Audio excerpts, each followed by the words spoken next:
வச்சுருக்கீங்களா?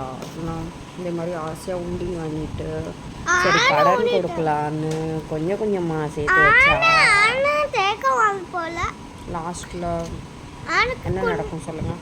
உங்களால் ஏதாச்சும் ரொம்ப அர்ஜென்ட்டாக தேவைப்பட்டதுன்னா வாங்கும்போது எடுத்து ஓட்ட இருக்கக்கூடாது, எடுக்கணும்னு சொல்லிட்டாங்க. பட் இப்போ ரொம்ப அர்ஜென்ட், சிலிண்டர் காலி ஆயிடுச்சு. ஒரு எங்கள் சிலிண்டர் போட்டு நான் சேலரி வந்து நான் எல்லாருக்கும் அனுப்பி விட்டேன் கடந்தாரு.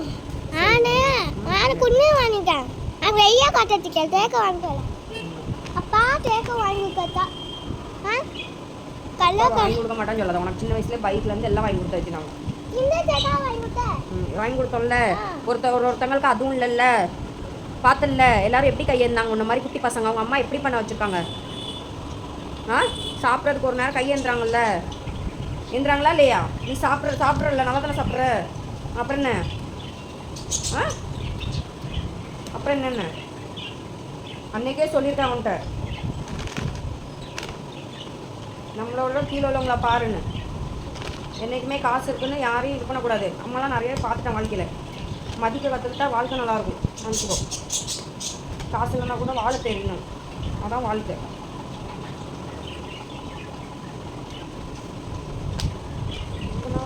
ஒரு நிறுவனம் கிடைக்கிறது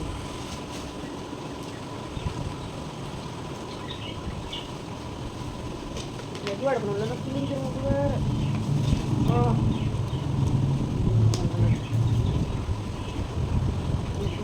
மெதுவாக எடுக்கணும், கிழிஞ்சிரும். வந்து 200 பேர் இதே மாதிரி நிறையா இருக்கணும்.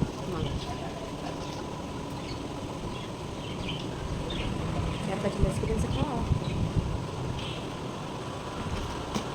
லைட்டாக எப்படி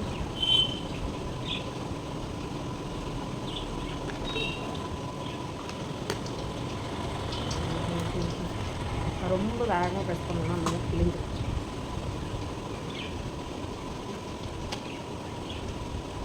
கடிக்கக்கூடாது, கட்டி போடாமல் அலையாத.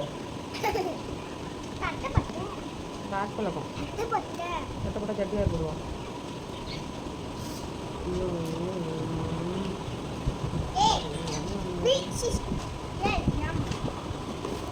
இந்த மாதிரி எக்ஸ்பீரியன்ஸ் உங்களுக்கு இருக்காங்க சொல்லுங்கள்.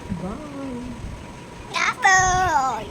இந்த பசங்க நாட்டில் என்ன பண்ண சொல்கிறாங்கல்ல, குபரேன் தப்பா காசு வருமா? இல்லாட்டி லாஸ் கொஞ்சம் கொஞ்சமாக சேர்த்து வச்சிருக்கேன்.